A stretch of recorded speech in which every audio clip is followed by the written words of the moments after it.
Miniature Market has thousands of board games at discounted prices. Click the direct link below for Nucleum or any other game.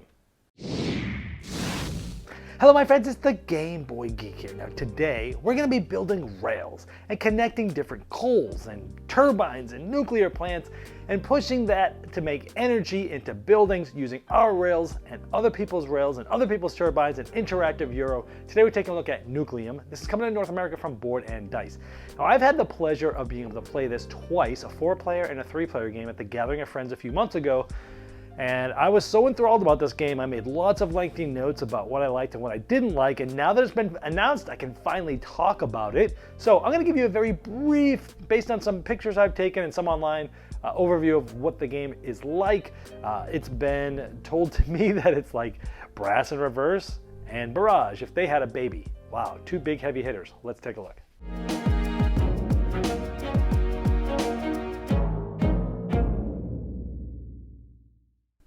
Nucleum is an interactive Euro game that I've heard described as Brass and Reverse and Barrage having a baby. Now you're going to be building a network of rails on the board, and you're going to be building those to connect different things like coal and buildings and turbines and nuclear plants. You're going to be moving uranium around from your mines and trying to get them to create energy. But you're also going to be managing your own board. At the top there, you'll have these action tiles, and you'll be slotting them in. And when you do that, you'll be able to take both actions, and then you could possibly gain some contracts. On the right side of some contracts that you'll be getting. The cool thing is once you get these contracts, you put them on that right side of the board, and you automatically gain the benefit. Like the top one gets you an additional worker, which will allow you to do other things throughout the game. But then, of course, after you play some of these actions, you can complete those contracts, gaining you different varying rewards. At the top of your board, you can be working up different tracks, the money track, the worker track, or the points track. And even on those other 2 tracks, you'll notice the bottom halves of those are yellow as well. So at different points during the game, you're going to gain income. You get to decide when you recharge, when you reset and gain all your action tiles back, and when you gain income of money, of workers, and of points. But again, some of those other ones are going to get you points as well.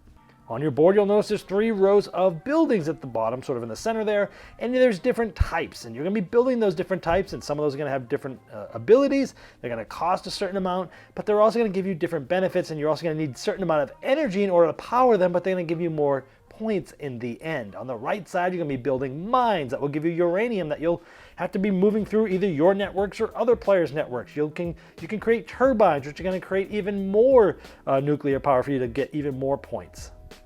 To the left of your board are technologies. Each player gets one matched set of technologies, and over the course of the game, you're going to be unlocking these technologies and taking the benefits. Some of them are one-time powerful uses, some of them are ongoing benefits, and the level 3 technologies are usually super powerful and get you a ton of points, but you pretty much have to focus on them for the entire game. On the left side of the board is the milestone track, and this is how it's somewhat similar to Barrage, where there's that big track, and over the course of the game, you'll see there's 4 different tiles there. Those are different every game. These are going to be end game goals for tons of points, hopefully, and during certain parts of the game, you're going to be able to place your achievement marker there depending on how much achievements you've gotten, depending on how many things you've energized, and the further up you go, the multiplier gets bigger, and it changes which goal. So there's a lot of strategy in when do you do the right things, when do you, since you only have your star in one section, one tier, 1 star per tier, you've got to decide which things am I going for, which things am I going to focus on, and how do I maximize those. And of course, the ones towards the top are worth more, and they're going to be bigger goals for you, but they're going to take probably longer to get to. But lots of long-term planning, lots of interesting ways of trying to figure out how to score and when to score them. Now there is a ton going on in this game that gives you a high level of what you're trying to do and how you're using other people's rails and networks and possibly using their turbines and such. Lots of interactivity to get your job done as efficiently as possible. All right, now before I get to my final thoughts, I want to let you know that if you like my content, there's now ways to get bonus content like first impression videos well before a review will come out, or for many games I don't even end up reviewing. You can even vote for which games get reviewed on the channel. You can also see me opening up packages and getting content earlier than everyone else. And now you can see what you're missing with a free 7-day trial at patreon.com/GameBoyGeek. All right, so Nucleum, again, I played this twice. I played a 4-player game, which David Turczi taught, and after teaching it went a little over 3 hours, and then we could not stop thinking about this game. The next day, the 4 of us got together, we're like, oh man, we gotta play this game. We've been thinking about it all night. 3 of us did get a chance to get back together and play it again, this time on our own, without David's help. and the 3-player game took just under 2 hours once you know what you're doing, which is good. Now, I need to preface this with my biases. If you don't watch a lot of my reviews, my sweet spot tends to be games that are about an hour long, that are super streamlined, no fat, no fiddliness, no just rules for rules. Like, it's got to be a tight package that feels good, that moves fast, that is interactive, that plays in about an hour but has tons of depth. I want the depth to be in the decision you're making and not in the and not just complexity for complexity's sakes to patch design problems. I don't like a bunch of rules just for rules. I like it to be as clean as possible and let the depth of the game really grab you from the decision making process and not just trying to fight rules of designers trying to fix problems. I once had a conversation with Eric Lang, and he said the hardest thing to do to fix a problem as a designer is to remove something, but it always is the best thing to do. So that's me. I would rather have 3 60-minute experiences of 3 different games that are all tight and interactive and great, and all of them feel like you've played a bigger game. Last Light, for example, is one of those. A 60-minute game. It's like, whoa, that felt like a bigger game. That's my sweet spot. I like heavier games, but they really have to hit me hard, and they really have to be, the longer it is, the more it has to impress me to sort of be on my radar and be in my top favorites. So that's sort of my background and my biases going into this, because this is a heavy Euro. I mean, this is it. Now, I like my Euros to be very interactive, always deciding what you're going to do based upon what other people have done and being able to use other people's things in different ways. I like that in my Euros. This has that in spades. When I talked to David Turczi about this, one of the designers, he said it's basically like Brass in Reverse and Barrage put together, and I think that's pretty darn accurate.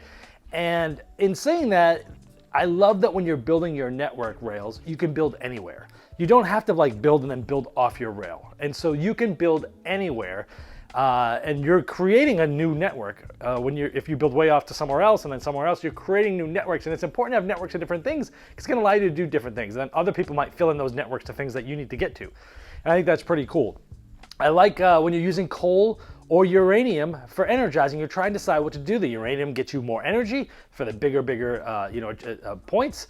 But you're going to have to use coal here and there. And the coal gets more expensive as it goes. And then finally it will run out.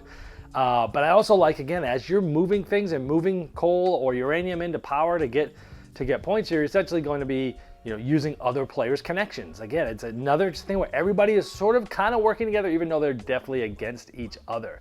I like that you need nuclear and turbine, but again, when you're trying to get your uranium in through your nuclear plant, you can use your turbine to get more. Right? But you can also use other players and pay for theirs. And that's another thing too. There's so much strategy here where you're like, you could build your own little silos and do your own things, but you're probably not really going to win. You really need to build your own things, but also build things that other players are going to be using as well that you might end up using later in that game, things like that. I love that. The asymmetric technologies, each board gets like a set of technologies that you can use. These are all very asymmetrical. They make you do different things. Every time you play a different one, you're going to play it very differently depending on the abilities that they have. I like that. The different end game goals every game is going to make every game feel different. I love as you're going up the track there. Every game is going to be different. So you're going to have different things that you're shooting for. You know at the beginning of the game what's going to score in what tier, and it helps you formulate your strategy differently for that game. So it's always going to sort of feel different, even though you're sort of playing on the same map, if you will. I like that the milestone marker there, that's the part sort of from Barrage, that sort of way that you score. I love that how the multipliers work, but with the different tiers. And I like that when you recharge, you're going to be gaining income, you're going to be doing different things, but you're going to be scoring your from where how many stars you got or less. And I like this because sometimes the way that's set up with the tiers is so interesting, because it's like you can only have one per section, but in that section you might be able to go after 2 different goals, right? So you can only be in each tier once, but the goal will sort of hover over 2 different tiers. So you might have like more stars than you need, but you might actually take the lesser one because that multiplier for that specific goal is actually going to score you more points than the other one would have, because you've been focusing on that. It's just so interesting the way that the end game scoring works. That you get the strategy, you go for it, and you can manipulate when you recharge, and that's a big thing too. The timing of when you recharge is huge. once the last person recharges, and you kind of go through scoring and stuff like that. But man, there's a lot going on here, but this super interesting. I like that when you use your action tiles, like the contracts give you abilities right when you get them. So like, it's like, oh, I got to get this contract. I'm going to work on this, but I really need it to get this extra worker right now because I need this worker. I love that. You gain a contract and you get something right away as you're trying to work on this thing. It's just so cool. It really helps to sort of tightness of the resources there. This game, so they had mentioned to me again, it's like Brass in Reverse with Barrage, if they had a baby. And I definitely see both of those. I've played both of those games. I liked Barrage. It's mean, right? I like it. It was long, 3 hours, right? And, longer than I typically like. And Brass, I was fine with it. I enjoyed it, but it didn't knock my socks off. This, I like better than both of those. And I'm going to go on record and say this is probably and I've only played this twice. I played it once 4-player, learning game.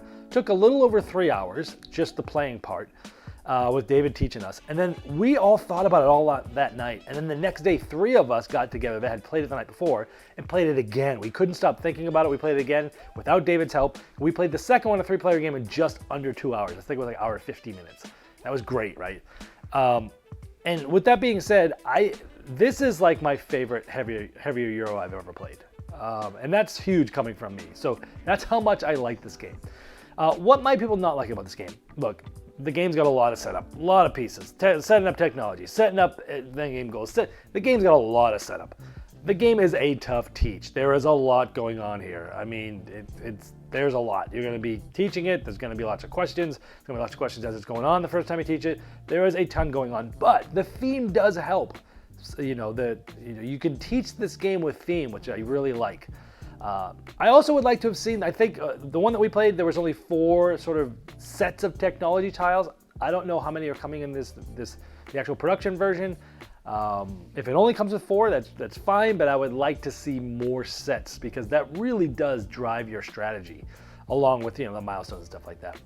So that's it. I mean, for me to like a heavier game this much, I've been talking to my game group about it since I played it, and they're like, wow, you're talking that much about a heavy game? I've got to play it. I really like it. I think this is going to be heavy game of the year. I think this is going to fly as soon as this is available widely.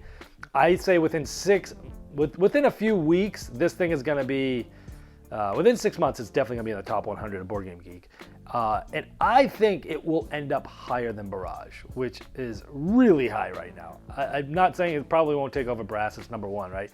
But I think this thing has the chance of it's going to doing what Arc Nova did recently, which was fly up the ranks and get in the top 10 of Board Game Geek within a year of coming out. I think this has the ability to do that. It's been the Game Boy Geek, breaking down barriers, growing relationships with board games, by helping you on the next one you love. Game Toppers not only transforms your existing table into a high-quality gaming solution, but they now offer full leg kits and dining cover solutions for the full table application. Paired with over 20 styles of thematic game mats in 11 different sizes from notable board game artists like Vincent Dutray, collapsible cup holders, and real cool accessories, experience what thousands of other gamers enjoy by upgrading every game you play with a Game Topper system. Save hundreds of dollars on Game Topper package deals that are in stock now for immediate shipping at GameToppersLLC.com or click the link below.